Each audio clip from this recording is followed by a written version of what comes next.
মোটামুটি আমরা স্কিল নিয়ে কথা বলছি। আমাদের সবচেয়ে বড় যেটা অ্যাডভান্টেজ সেটা হচ্ছে বাংলাদেশের একটা বড় অংশ ডেমোগ্রাফি ডিভিডেন্টের অ্যাডভান্টেজ আমাদের রয়েছে। আমাদের প্রায় 65% প্লাস আছেন যারা ওয়ার্কিং এজের ভিতর পড়ছে, আমাদের 1/3 যাদের এজ 35 এর ভিতরে পড়ছে। সো এই হিউজ পপুলেশনটাকে আমাদের কাজে লাগাতে হবে। লাগানোর ক্ষেত্রে আমাদের এডুকেশন সেক্টরটাকে রিফর্ম করা প্রয়োজন। রিফর্ম করতে হবে এম্পাওয়ারমেন্টের জন্য, এমপ্লয়মেন্টের জন্য, ক্যাপাসিটি এনহ্যান্সমেন্টের জন্য। তো আমি খুব ব্রিফলি বলছি বিএনপির যে পলিসিগুলো নিয়ে আমরা কাজ করছি। প্রাইমারি স্কুলের ক্ষেত্রে আমাদের টিচারদের কোয়ালিটি এনহ্যান্স করতে হবে, ওনাদেরকে সে বেনিফিট দিতে হবে যার কারণে সেকেন্ড বা থার্ড জবের দিকে না যায়। আমরা যেটা R&D করে দেখলাম ইন মোস্ট কেসেসে দেখা যাচ্ছে একজন ফার্মার উনি দুপুর পর্যন্ত স্কুলে থাকছেন, বিকালে তার ফার্মিংয়ের কাজে যাচ্ছেন। আমাদের এই কালচারটাকে যতটা সম্ভব আস্তে আস্তে শেষ করতে হবে এবং এর টেককে প্রায়োরিটাইজ করতে হবে স্কিল এনহ্যান্সমেন্টের জন্য টিচারদের ক্ষেত্রে। অনলাইন এডুকেশন, ক্লাসরুমে তাদেরকে কিভাবে করা যায়, PPP মডেলে আমরা সেখানে যেতে পারি। সেকেন্ডারি লেভেলে আমাদের এই পর্যন্ত যে প্ল্যান, আমাদের অ্যাক্টিং চেয়ারম্যান জনাব তারেক রহমান বলেছেন মাল্টিপল ল্যাঙ্গুয়েজ ইন্ট্রোডিউস করা, বাংলা এবং ইংলিশের বাইরে জাপানিজ, অ্যারাবিক, ম্যান্ডারিন, ফ্রেঞ্চ, যেই ল্যাঙ্গুয়েজগুলোর গ্লোবাল একটা এমপ্লয়াবিলিটির সাথে সরাসরি সম্পর্ক রয়েছে। পাশাপাশি স্পোর্টসটাকে ম্যান্ডেটরি করা, ফুটবল, ক্রিকেট সহ যেগুলো আছে আউটডোর এবং ইনডোর স্পোর্টস আমরা আমাদের এডুকেশন সিস্টেমে ম্যান্ডেটরি করবো সেকেন্ডারি লেভেল থেকে। একটা নতুন কোর্স আমরা ইন্ট্রোডিউস করতে চাই যেখানে শুধু পাস এন্ড ফেল থাকবে, কোনো গ্রেডিং থাকবে না, লার্নিং উইথ হ্যাপিনেস। আমাদের interpersonal skill, soft skill, team work develop করা, কমিউনিটি সার্ভিস আছে, ট্রি প্ল্যান্টেশন প্রোগ্রাম করা, নর্মাল যে আদব কায়দা আছে সেই সবকিছু থেকে শুরু করে এখানে ডেভেলপ করা হবে, যার মূল উদ্দেশ্য হচ্ছে যেটা বর্তমানে আমাদের সমস্যা, আমাদের স্টুডেন্টরা বের হচ্ছে খুব ক্র্যামিং বা মেমোরাইজিং বেসড একটা এডুকেশন সিস্টেম থেকে, সেখান থেকে বের হয়ে তাদের ইন্টারপার্সোনাল স্কিল এবং ক্রিয়েটিভিটিটাকে আমরা ডেভেলপ করতে চাই। ক্লাস 8 অনওয়ার্ড অর্থাৎ হায়ার সেকেন্ডারি লেভেলে আমরা সায়েন্স, আর্টস এবং কমার্সের পাশাপাশি টিভেট সিস্টেম ইন্টিগ্রেট করতে চাই। তো টেকনিক্যাল এন্ড ভোকেশনাল এডুকেশন আমাদের মেইন স্ট্রিমে চলে আসবে, যেখানে তাদেরকে কোর্স অপশন দেওয়া হবে, হতে পারে ওয়েল্ডিং এর জন্য, হতে পারে বেসিক টুল ইউজের জন্য, কোন একটা টেকনিশিয়ান কাজ করার জন্য। এটা আমাদের মেইন স্ট্রিম এডুকেশনে আসবে।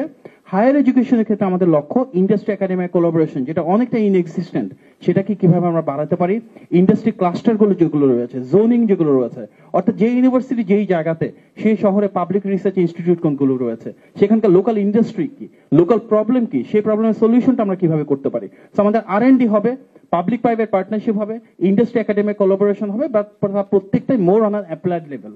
বেসিক রিসার্চের থেকে আমাদের মনে হয় বাংলাদেশের যে কনটেক্সট, তাকে অ্যাপ্লাইড এবং সলিউশন ওরিয়েন্টেড কাজ অনেক বেশি জরুরি। বিশ্বের প্রায় সব ইউনিভার্সিটিতে কিছু অক্সিলারি বা অপশনাল কোর্স থাকে, যেখানে যে কেউ চাইলে অ্যাটেন্ড করতে পারে। হতে পারে মাল্টিমিডিয়ার জন্য, গ্রাফিক্সের জন্য, হতে পারে সেটা ওয়েব ডেভেলপমেন্ট বা পার্টিকুলার সফটওয়্যার ইউজের জন্য। এমন সব কোর্স যেগুলো করতে হয়তো 4 সপ্তাহ বা 6 সপ্তাহ লাগে, বাট সেই স্কিলগুলো ডেভেলপ হয় যার উপর ভিত্তি করে মার্কেটে এমপ্লয়েবল হওয়া সম্ভব। আমরা সেই কোর্সগুলো বাংলাদেশের সব ইউনিভার্সিটিতে ধাপে ধাপে শুরু করতে চাই।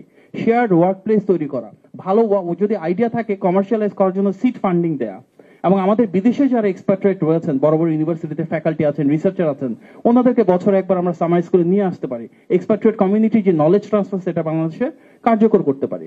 সো ইন জেনারেল আমরা যদি সামারাইজ করি, 5টা সেক্টরে আমরা এমপ্লয়মেন্ট নিয়ে কাজ করতে পারি। অবশ্যই পাবলিক সেক্টরে, প্রাইভেট সেক্টরে এন্টারপ্রেনারশিপ তৈরি করা, micro, small and medium enterprise যেন আমাদের স্টুডেন্টরা নিজেরা করতে পারে, প্রচুরভাবে ফ্রিল্যান্সিং শুরু করা। বাংলাদেশের মতন দেশে মাত্র 10 লাখের মতন ফ্রিল্যান্সার। আমরা যদি ফিলিপাইন মডেল দেখি, আমাদের অন্ততপক্ষে 2-3 মিলিয়ন এমনি হওয়ার সুযোগ আছে। আমরা সেই পলিসি সাপোর্ট ওনাদেরকে এই মুহূর্তে দিতে পারছি না। এর পাশাপাশি বাইরে যে যায়, বাংলাদেশ থেকে বিদেশে জনশক্তি রপ্তানি, প্রতি বছর রাফলি 10 লাখ যাচ্ছে, তার 60% প্লাস শুধু সৌদি আরবে। যারা যাচ্ছে তার 90% প্লাস শুধু মেন।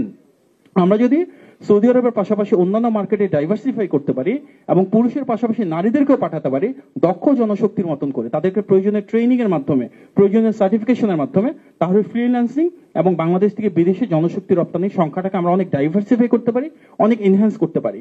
কিছু স্ট্রাকচারাল রিফর্মের জন্য প্রয়োজন হবে, যেমন ন্যাশনাল ইউনিভার্সিটি, যেটা আমাদের বাংলাদেশে আনএমপ্লয়েড গ্র্যাজুয়েটের সবচেয়ে বড় প্রোডাকশন হাব, সেটাকে যতটা সম্ভব আমাদেরকে রিস্ট্রাকচার করতে হবে।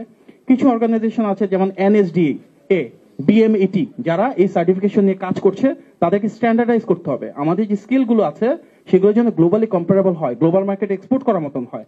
এর পাশাপাশি SME ফাউন্ডেশন আছে, যেটা খুব বেশি কার্যকর না। এটার মাধ্যমে actually micro and small and medium enterprise গুলো যেন ফর্মালাইজ হতে পারে, মেইন স্ট্রিম ইকোনমিতে তারা আসতে পারে, সেই ইনকর্পোরেশন আমাদের কাজ করতে হবে। আমাদের ম্যাসিভ স্কেলে ইকোনমিক লিবারালাইজেশন বা ডিরেগুলেশন প্রয়োজন।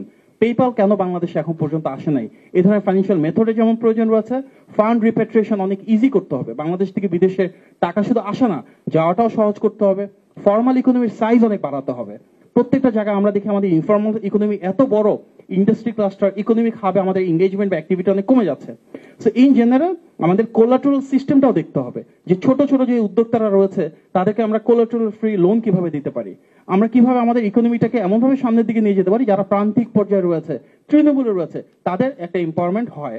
এই সবকিছু করার জন্য যেহেতু আমি বিএনপি রিপ্রেজেন্ট করছি, আমরা বিশ্বাস করি সামনে যখন একটা ইলেকট্রাল গভর্নমেন্ট আসবে নির্বাচনের মাধ্যমে, যাদের ট্রান্সপারেন্সি থাকবে, যাদের অ্যাকাউন্টেবিলিটি থাকবে, এবং যারা যে পলিসিগুলো আনবে সেগুলো ওয়াইডার স্টেক হোল্ডার কনসালটেশনের মাধ্যমে সত্যিকার অর্থে যারা এক্সপার্ট এন্ড প্রফেশনালস রয়েছে, ট্রেড বডিজে রয়েছেন, ওনাদের সবার মতামতের উপর ভিত্তি করে হবে ইনশাল্লাহ সামনের সেই বাংলাদেশ আমরা পাবো যেখানে তারুণ্যের এম্পাওয়ারমেন্ট হবে, এমপ্লয়মেন্ট হবে, এন্ড ইন্টিগ্রেশন হবে। ধন্যবাদ। আসসালামু আলাইকুম।